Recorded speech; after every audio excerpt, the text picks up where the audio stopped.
hadirin hadirat Bapak Ibu jamaah yang sungguh dirahmati Allah. Insyaallah dari informasi dalam sholat subuh kali ini kita di rakaat pertama insyaallah nanti akan ada sujud tilawah. Sekali lagi akan ada sujud tilawah yang mana saat sujud kita membaca sajada wajhi lilladzi khalaqahu wa sawwarahu wa syaqqa sam'ahu wa basarahu bihawlihi wa quwwatihi wa tabarakallahu ahsanul khaliqin, atau kalau yang tidak hafal boleh dengan tasbih. Kami mohon sekali lagi supaya diperhatikan, dan yang akan bertindak menjadi imam sholat subuh kita Fadilatul Syekh Ahmad Ibrahim Al-Hanafi dari Mesir insyaallah.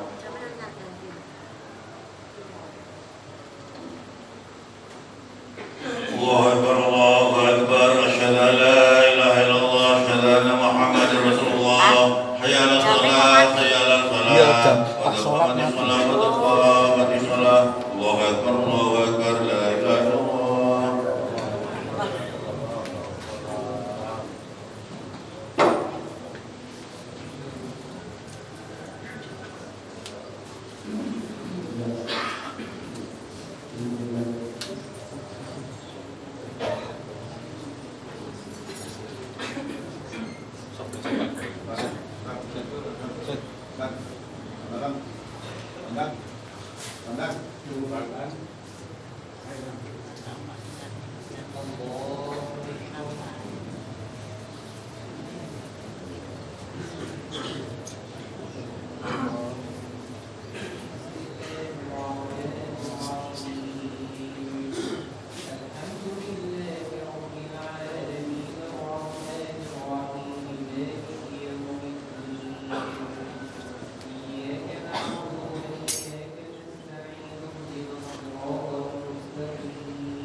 وذوقوا عذاب الخلد بما كنتم تعملون.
له الملك وله الحمد يحيي ويميت وهو على كل شيء قدير لا إله إلا الله وحده لا شريك له له الملك وله الحمد يحيي ويميت وهو على كل شيء قدير اللهم أجرنا من النار اللهم أجرنا من النار اللهم أجرنا من النار اللهم أجرنا من النار اللهم أجرنا من النار اللهم أجرنا من النار اللهم أجرنا من النار اللهم أنت السلام وأنت السلام وإليك يعود السلام وحينا ربنا بالسلام وادخلنا الجنة دار السلام تبارك ربنا وتعاليت يا ذا الجلال والإكرام اللهم أعنا على ذكرك وشكرك وحسن عبادتك لا لنا سبحان الله سبحان الله سبحان الله سبحان الله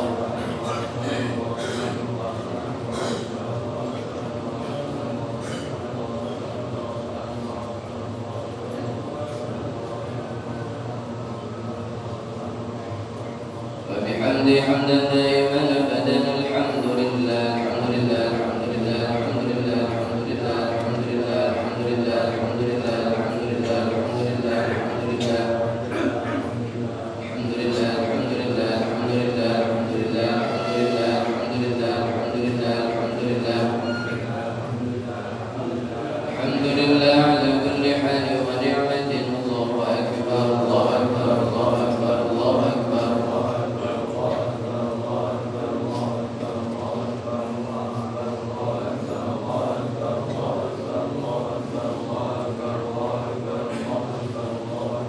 الله أكبر كبيرا والحمد لله كثيرا وسبحان الله بكرة وأصيلا لا إله إلا الله وحده لا شريك له له الملك وله الحمد يحيي ويميت وهو على كل شيء قدير لا حول ولا قوة إلا بالله العلي العظيم أستغفر الله العظيم أستغفر الله العظيم أستغفر الله العظيم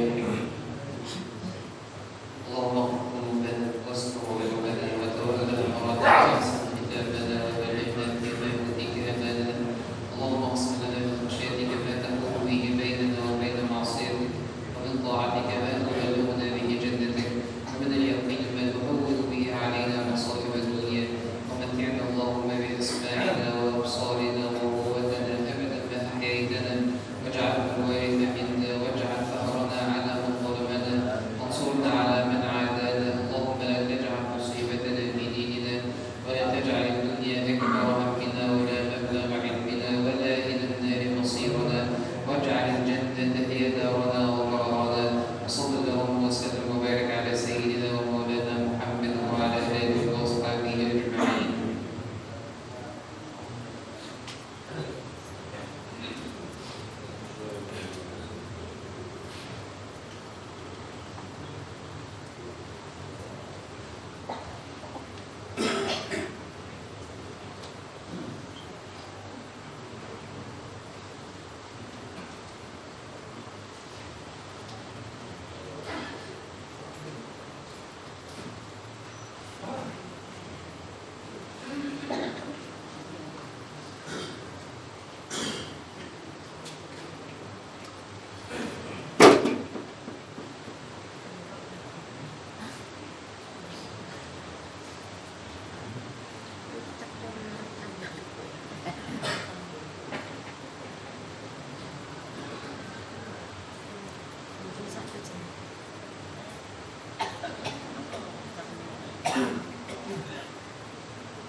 Beliau berkata, yang akan disampaikan dalam ceramah ini yang singkat insyaallah tentang keutamaan dan keistimewaan yang dimiliki oleh baginda Nabi Muhammad sallallahu alaihi wasallam.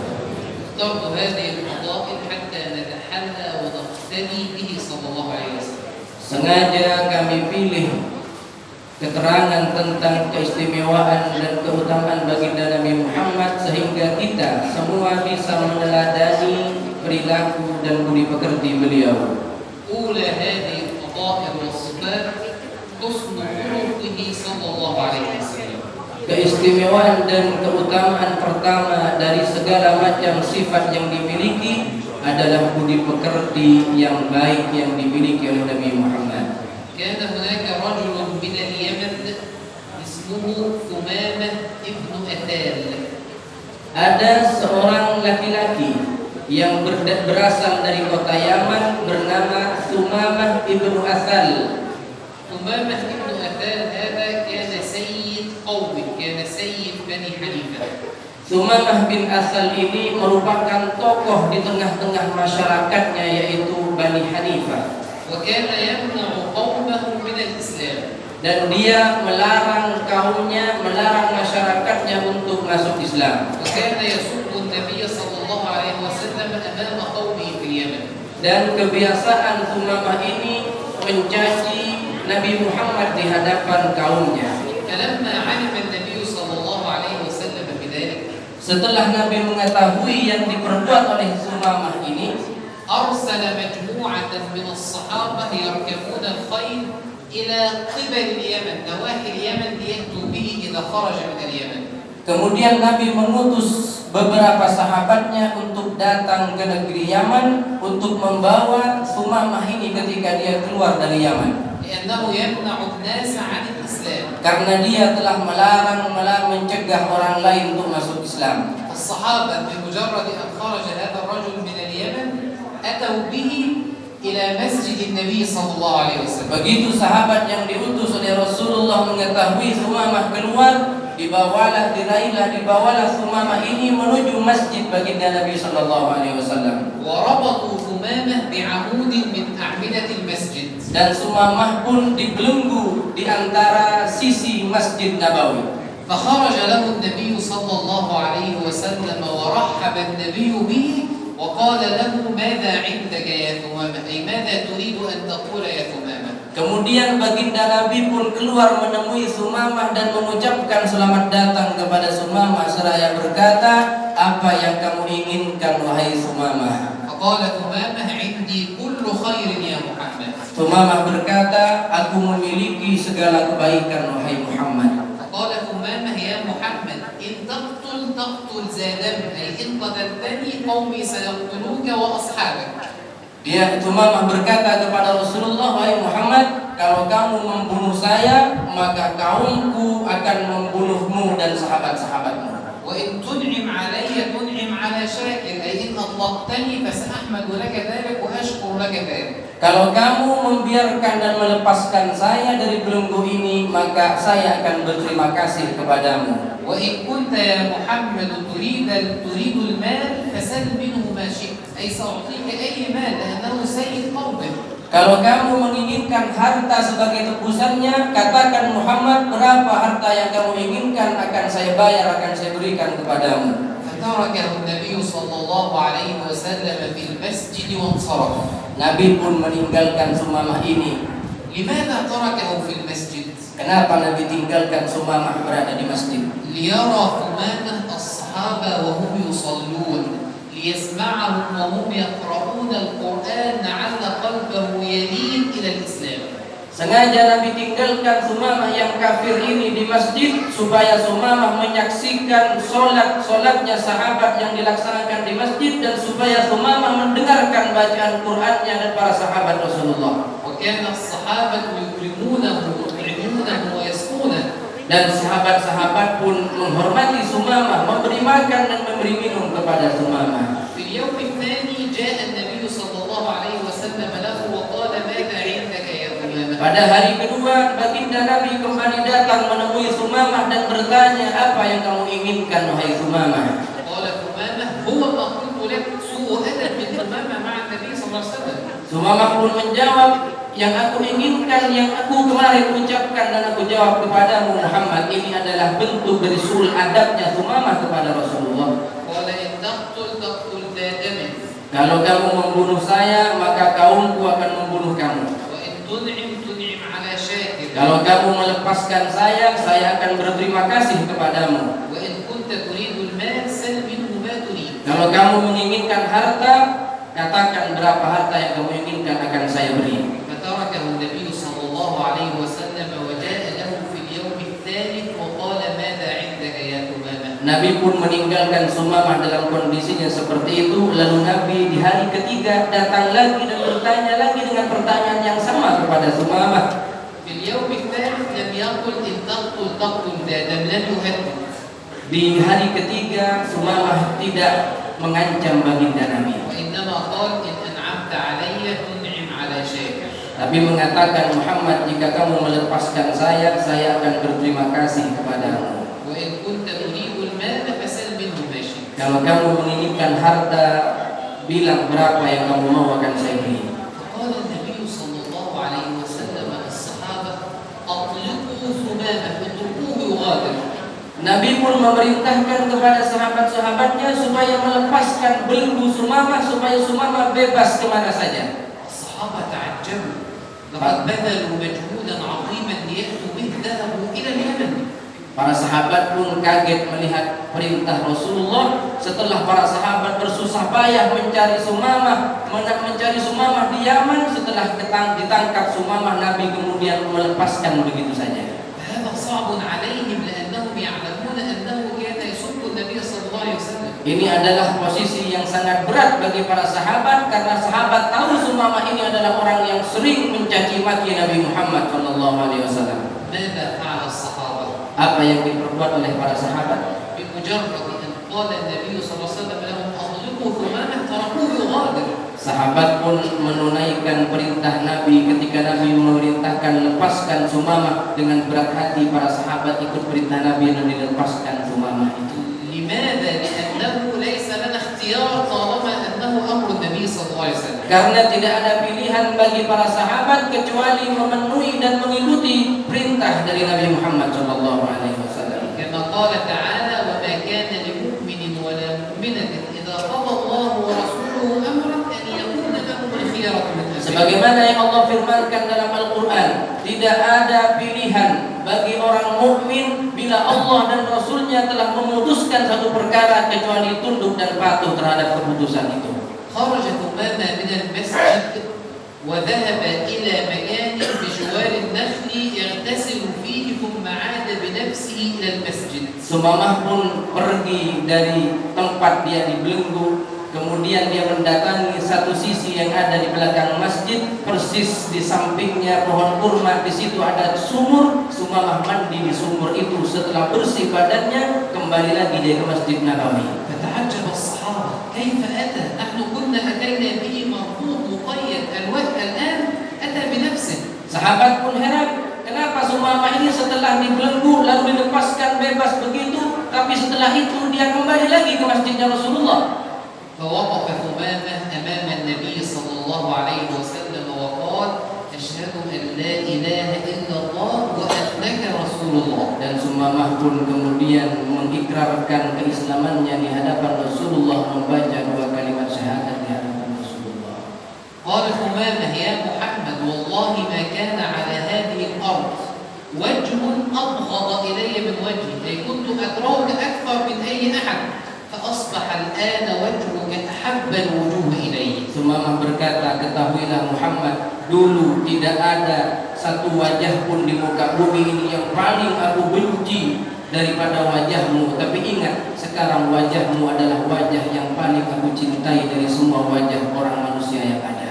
قال يا محمد والله ما كان على الأرض دين أبغض إلي من دينك فأصبح الآن دينك أحب الدين إلي. Wahai Muhammad, dulu tidak ada agama yang paling aku benci daripada agamamu Islam, dan ketahuilah sekarang bahwa Islam adalah agama yang paling aku cintai. يا محمد والله ما كان على الأرض بلد أبغض إلي من بلدك أي المدينة وقتها فأصبح بلدك أحب البلاد إلي. Wahai Muhammad, dahulu tidak ada tempat, tidak ada kota yang paling aku benci daripada kotamu Madinah ini, dan sekarang kotamu Madinah ini menjadi satu-satunya kota yang paling aku cintai, Muhammad. هذا الحديث في أعلى درجات الصحة في صحيح البخاري. Hadis ini diceritakan dalam Sahih Bukhari. كيف تحول ثمامة من كاره للإسلام وكاره لبلد الإسلام وكاره للنبي صلى الله عليه وسلم إلى محب.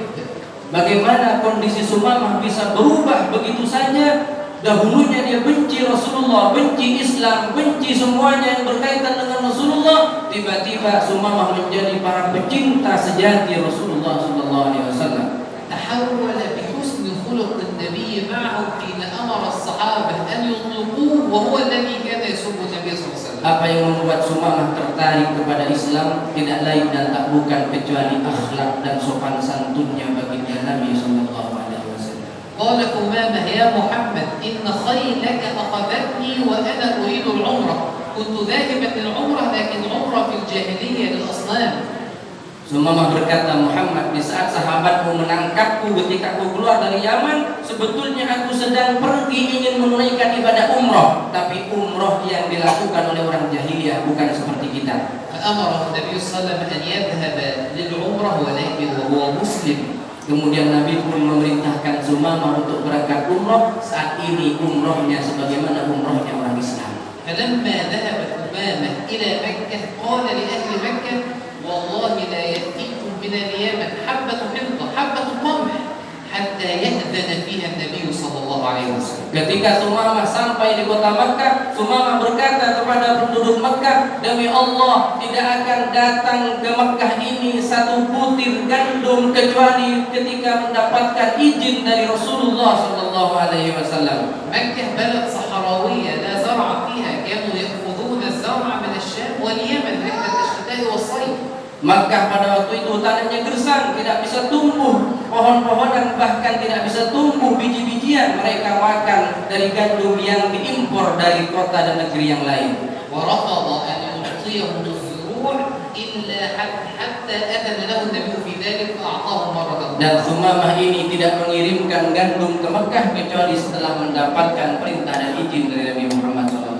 المواقف أكثر من أن تحصى في خلق النبي صلى الله عليه وسلم. Banyak sekali akhlak dan sopan santun baginda Nabi yang tidak bisa kita ceritakan dalam kesempatan yang sempit ini.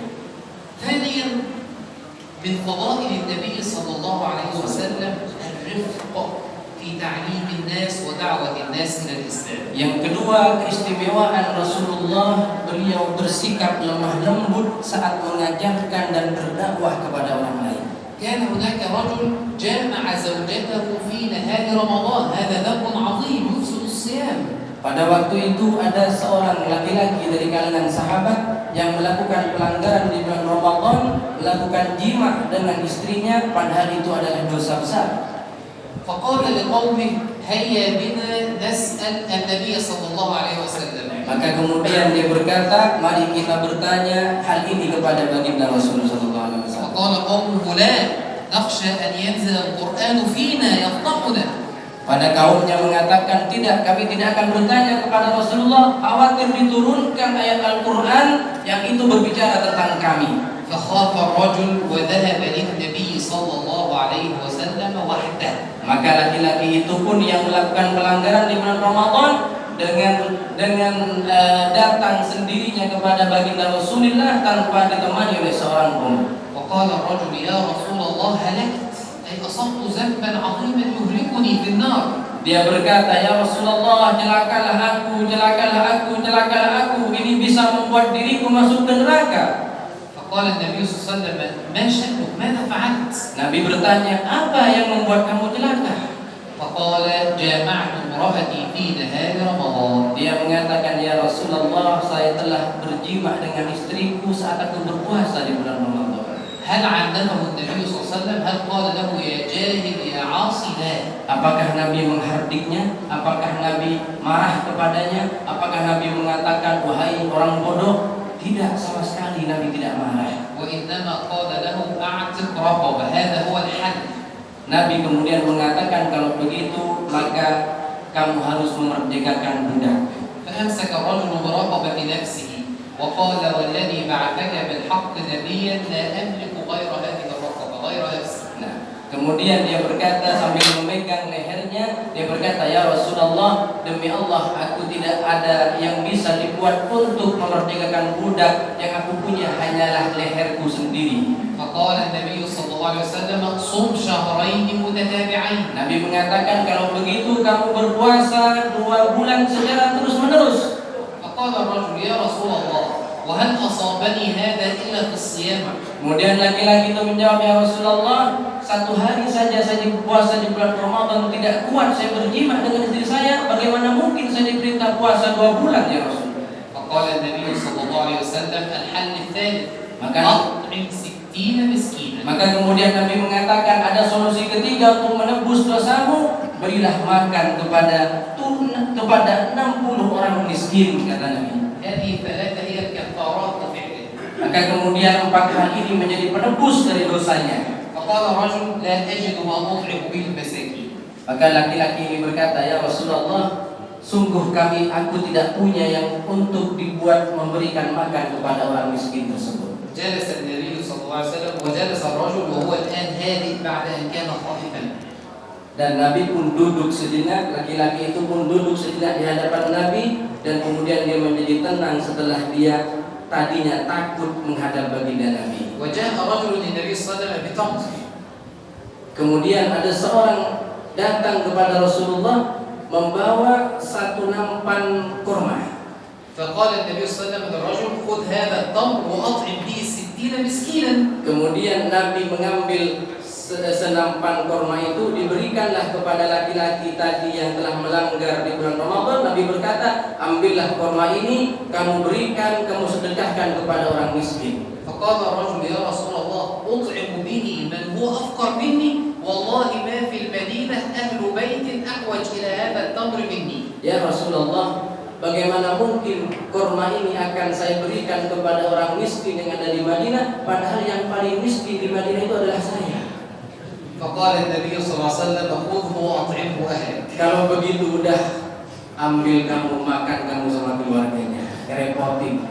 وذهب سريعا إلى قومه الذين رفضوا أن يأتوا معه وقال لهم وجدت عندكم الضيق والشدة ووجدت عند النبي صلى الله عليه وسلم الرفق والسعة. Kemudian dia pun dengan bahagianya membawa senampan kurma. Begitu sampai di tengah-tengah kaumnya, dia berkata, "Kalian tadi tidak mau ikut saya ke Rasulullah karena kalian benci kepada saya, tapi ingat, saya tidak menemukan kebencian dari Rasulullah kepada saya sedikit pun."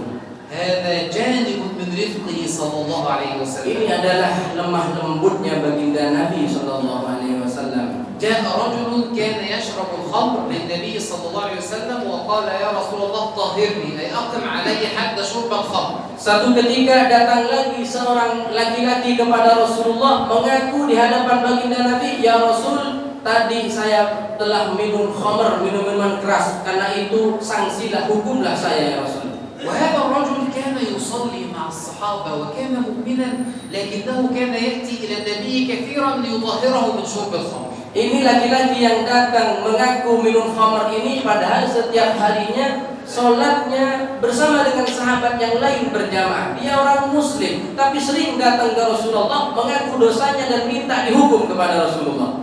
فقال رجل من الحاضرين لعنه الله ما أكثر ما يؤتى به كثيرا ما يؤتى به لنقيم عليه الحد. Kemudian para sahabat yang ada melaknat dia, mengatakan, "Allah melaknatmu karena kamu terlalu sering datang ke Rasulullah, justru membawa dosa-dosa dan kesalahanmu." فقال النبي صلى الله عليه وسلم لا تقل ذلك لا تعن الشيطان عليه ألا تعلم أنه يحب الله ورسوله. Nabi kemudian berkata kepada sahabatnya yang tadi melaknat dan mencela laki-laki ini, kata Nabi, jangan katakan itu, jangan kau laknat laki-laki ini, karena kalau kamu laknat laki-laki ini, setan akan bangga dan bahagia dengan laknatanmu kepada dia. Ketahuilah, walaupun dia banyak dosa, tapi dalam hatinya ada rasa cinta kepada Allah dan kepada Rasulullah. كان النبي صلى الله عليه وسلم يرفق بالعصاة، كلنا عصاة، لا تقل هذا عن هذا الرجل أن الله يلعنه،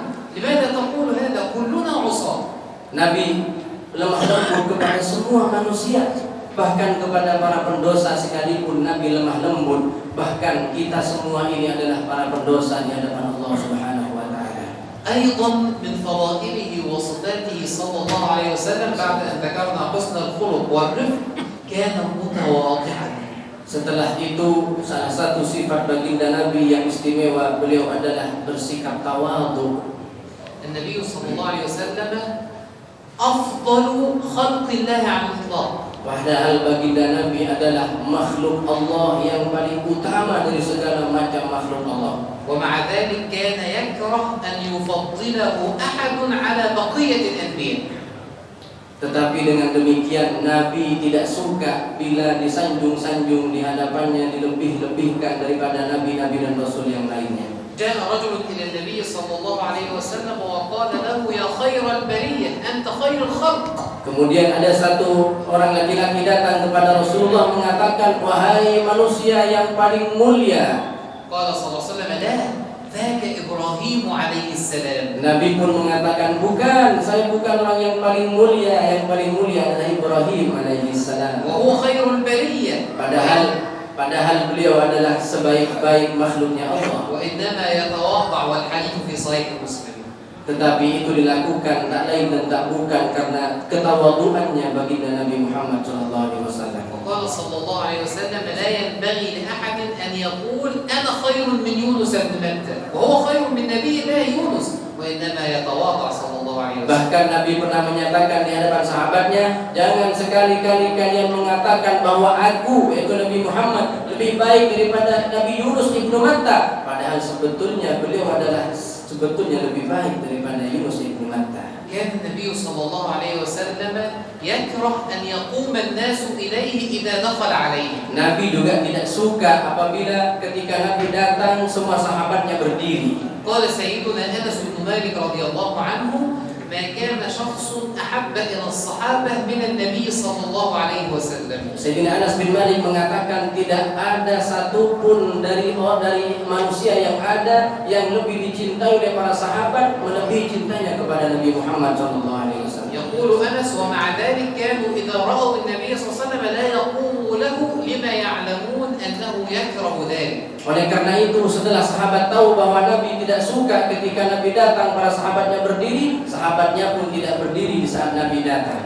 النبي صلى الله عليه وسلم بعد أن أخرجه أهل مكة من مكة وفي السنة الثامنة من الهجرة ذهب ليفتح مكة. Nabi pun setelah diusir dari Makkah, setelah tahun ke-7 dari hijrah, Nabi pun berhasil untuk kembali menguasai Makkah. لم يذهب لينتقم منهم وإنما دخل مكة وهو مغطي رأسه أي خافض رأسه تواضعا لله عز وجل. Setelah Nabi menguasai Makkah kembali, Nabi pun tidak membalas dendam kepada orang Makkah yang dulu mengusirnya. Justru Nabi masuk ke Makkah dengan menundukkan kepalanya bagaikan orang yang tawadhu di hadapan Tuhannya, yaitu Allah Subhanahu wa taala. يأتي رجل إلى النبي صلى الله عليه وسلم بعد فتح مكة يكلم هذا الرجل النبي وهو يرتعش، الرجل خائف. Kemudian satu orang laki-laki datang lagi kepada baginda Nabi dalam kondisi ketakutan. فالرجل لما رآه النبي خائفا قال النبي صلى الله عليه وسلم له هون عليك إني لست بملك من الملائكة. Nabi pun mengatakan, wahai fulan, jangan kamu takut kepada saya, karena saya bukanlah raja yang bersewenang-wenang dalam tingkahnya. مع أن النبي صلى الله عليه وسلم أفضل من الملائكة.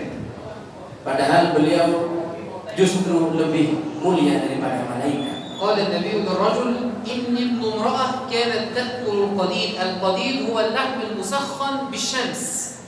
Dia laki-laki berkata, ya Rasul, saya ini adalah anak dari seorang perempuan yang setiap harinya makan daging yang daging itu dipanasi dari sinar matahari. Nabi sallallahu alaihi wasallam yatawadha ma'a manzilatihi al-'azimah. Nabi dalam kondisi itu pun Nabi bersikap tawadhu, padahal kemuliaan dan keagungannya sudah tidak bisa dipungkiri lagi. Nabi sallallahu alaihi wasallam sahibul maqam al-mahmud yaum al-qiyamah, a'la maqam fil jannah. Nabi di hari kiamat kelak memiliki al-maqam al-mahmud, maqam yang terpuji di sisi Allah Subhanahu wa taala. Wa sahibul haud wa sahibul kawthar, dan beliau adalah pemilik telaga. النبي صلى الله عليه وسلم أسري به إلى السماوات العلى حتى بلغ سدرة المنتهى وهو مكان لم يبلغه مخلوق قبله ولا بعده. Dan ketika Nabi Isra dan Mi'raj pun beliau sampai di satu tempat yang disebut dengan Sidratil Muntaha. Taulah Sidratil Muntaha ini tempat yang tidak pernah dicapai oleh seorang pun sebelumnya dan seorang pun setelahnya. ومع ذلك صلى الله عليه وسلم مع هذه المنزلة العظيمة كان متواضعا يركب الحمار ويجعل غلاما صغيرا خلفه. Setelah itu pun, setelah Nabi memiliki tempat yang mulia di sisi Allah, tetapi beliau pun setelah pulang tetap saja menunggangi himar yang mana di belakangnya ada seorang daripada anak kecil. قال سيدنا أنس كانت الجارية أي البنت الصغيرة تأخذ بيد النبي صلى الله عليه وسلم تذهب به حيث تريد حتى يقضي لها حاجتها يشتري لها ما تريد. Bahkan Nabi sering ikut anak perempuan, anak kecil, diajak Nabi oleh anak kecil, Nabi pun ikut kemanapun yang diinginkan oleh anak kecil ini. ذات يوم خرج النبي صلى الله عليه وسلم في نواحي المدينة فوجد جارية صغيرة تبكي. Pada suatu saat Nabi berjalan di sisi kota Madinah menemui anak perempuan yang masih kecil menangis. فسألها عن سبب بكائها. Maka Nabi pun bertanya, apa penyebabnya kamu menangis? فأخبرته أن سيدها هي أمة صغيرة جارية أن سيدها أتى لها بدرهم وأخبرها وأمرها أن تشتري به عسلا ولكن الدرهم وقع منها. Dan dia bercerita bahwa tuannya, karena dia adalah budak, tuannya telah memerintahkan dia dengan 1 dirham untuk membeli madu, tetapi 1 dirham itu jatuh dan hilang sehingga dia tidak punya uang lagi. فالنبي صلى الله عليه وسلم أعطاها الدرهم وأمرها أن تذهب لتشتري به عسلا. Kemudian Nabi pun mengeluarkan 1 dirham dari sakunya, diberikan kepada anak perempuan ini supaya diberikan madu sesuai dengan perintah dari tuannya. فلم تقم فقال النبي صلى الله عليه وسلم لها لماذا لا تقومين تشتري العسل. Nabi mengatakan, kenapa kamu setelah dapat uang ini kok tidak berdiri untuk membeli madu?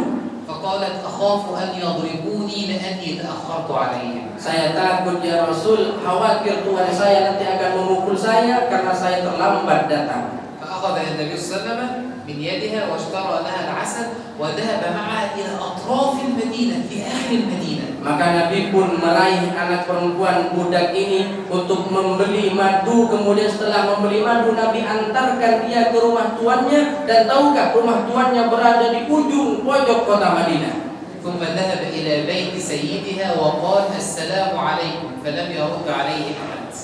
Kemudian setelah Nabi berada di hadapan rumah tuannya, Nabi mengucapkan Assalamualaikum, tapi tidak ada satupun suara yang menjawabnya. فقال النبي صلى الله عليه وسلم السلام عليكم في المرة الثانية أيضا لم يرد عليه أحد. 2 kali Nabi ucapkan salam, tapi juga tidak ada jawaban dari dalam. في المرة الثالثة قال السلام عليكم فقال أهل البيت وعليك السلام ورحمة الله وبركاته. Setelah 3 kali Nabi ucapkan salam, ada jawaban dari dalam yang mengatakan Waalaikumsalam warahmatullahi wabarakatuh. فقال لهم لماذا لم تردوا قبل ذلك؟ قالوا أردنا أن نستزيد من سلامك يا رسول الله. Nabi bertanya, kenapa aku mengucapkan 2 kali salam kalian tidak menjawab? Tuan rumahnya mengatakan, ya Rasul, kami semua ingin diucapkan salam 3 kali oleh engkau. وقالوا للنبي صلى الله عليه وسلم ألا أرسلت إلينا فنأتي نحن. Kemudian dia berkata, apakah ya Rasul tidak cukupkah engkau panggil kami dan kami akan datang kepada engkau? Engkau tidak perlu datang ke rumah kami. فأخبرهم النبي صلى الله عليه وسلم بخبر الجارية. Maka Nabi pun mengatakan dan bercerita tentang budak perempuan yang masih kecil ini yang dia perintahkan untuk beri madu tadi. فقالوا يا رسول الله هذه هي التي أتت بك. Maka dia berkata, ya Rasul, apakah karena budak perempuan ini engkau datang ke sini? فقالوا هي حرة لوجه الله لأجل شفاعتك يا رسول الله. Ya Rasulullah, saksikanlah bahwa saat ini budak perempuan saya ini saya merdekakan karena hanya berharap syafaatmu kelak di hadapan Allah Subhanahu wa taala. النبي صلى الله عليه وسلم وظيفته أن يدعو الناس كلهم إلى الإيمان ومع ذلك يهتم بشأن طفلة صغيرة. Nabi yang tugasnya mengajak berdakwah kepada manusia untuk masuk Islam, tapi dengan tugas yang begitu agung dan mulia itu, beliau masih peduli dengan anak kecil ini. مع أنه مبعوث إلى الخلق كلهم وحده. Dan ketahuilah Rasulullah diutus kepada semua makhluknya Allah Subhanahu wa taala. أنا أكتفي بهذا القدر ودائما ما أقول سعيدا ونحن نتحدث عن النبي صلى الله عليه وسلم وسيرته وفضائله. Beliau mengatakan, mohon maaf kami berbicara panjang lebar karena kebahagiaan kami berada di tengah-tengah panjenengan semua. Begitu kami bahagia berada di tengah-tengah panjenengan dan kami bahagia karena yang kami bicarakan adalah tentang Rasulullah SAW. نسأل الله أن يجمعنا به في الفردوس الأعلى من الجنة. Mudah-mudahan Allah senantiasa telah kumpulkan kita semua di surga Allah Subhanahu wa taala. Karena waktu sudah siang, mari untuk acara tanya jawab kita langsung berdoa bermunajat kepada Allah Subhanahu wa taala di akhir majlis ini. Bismillahirrahmanirrahim. Alhamdulillahirabbil alamin.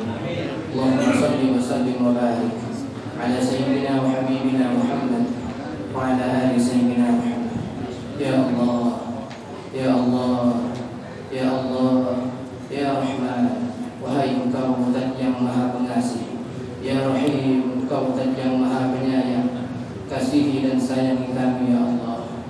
mengasihi dan sayangi kami ya Allah. Ya Ghaffar, Engkau Zat yang maha mengampuni segala dosa dari hamba-hamba-Mu. Ya Allah, kami semua hamba-Mu yang hadir berkumpul di tempat ini, di rumah-Mu, menjadi tamu di hari yang mulia. Kami datang dari rumah kami ya Allah. Kami duduk di tempat ini ya Allah semata-mata ingin mendapatkan ampunan dan maghfirah dari-Mu ya Allah.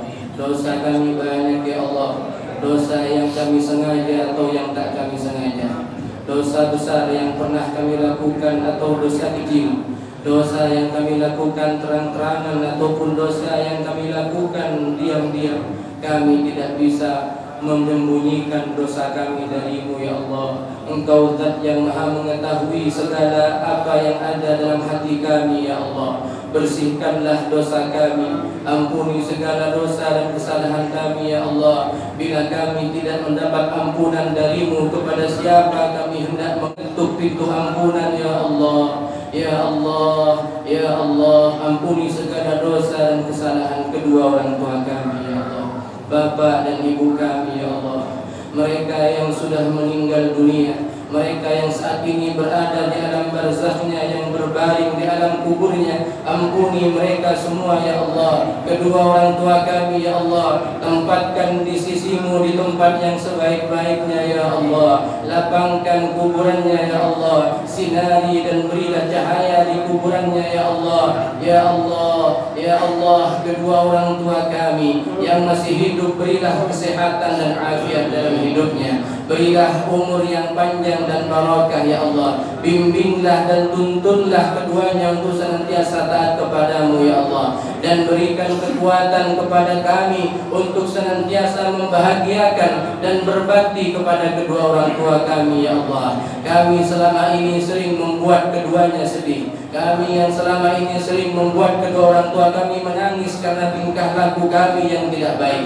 Kami mungkin tidak baik kepada mereka di masa lalu, tapi bimbinglah kami untuk bisa membahagiakan keduanya ya Allah. Ya Allah, ya Allah, kami hadir di tempat ini. Salah satunya kami memperingati kelahiran dari kekasih-Mu. Ya Allah, pertemukan kelak kami dengan Nabi Muhammad. Pertemukan kelak kami dengan Nabi Muhammad di surga-Mu. Ya Allah, sebagaimana Nabi Muhammad pernah menyatakan kerinduannya kepada kami, maka kami pun rindu kepada Nabi Muhammad ya Allah. Jangan kau halangi kami untuk bertemu dengannya. Kumpulkan kami semua kelak di surga-Mu ya Allah. Kumpulkan kami semua kelak di surga-Mu ya Allah. Berilah hidayah kepada kami ya Allah. Berilah taufik kepada kami ya Allah. Rabbana hab lana min azwajina wa dhurriyyatina qurrata a'yun waj'alna lil muttaqina imama. Rabbana atina fid dunya hasanah wa fil akhirati hasanah wa qina 'adzaban nar wa adkhilna al jannata ma'al abrar ya aziz ya ghaffar ya rabbal alamin. Wa sallallahu wa sallim wa barik ala sayyidina Muhammadin wa ala alihi wa sahbihi ajma'in walhamdulillahi rabbil alamin. Subhanakallahumma wa bihamdika asyhadu an la ilaha illa anta astaghfiruka wa atubu ilaik. Alhamdulillahi rabbil alamin wal 'afwu minkum. Mohon maaf dan terima kasih sebanyak-banyaknya. Monggo untuk salat isyraqnya bisa salat sendiri-sendiri. Wallahu yuwaffiquna ila ma yuhibbu wa yarda. Wassalamualaikum warahmatullahi wabarakatuh.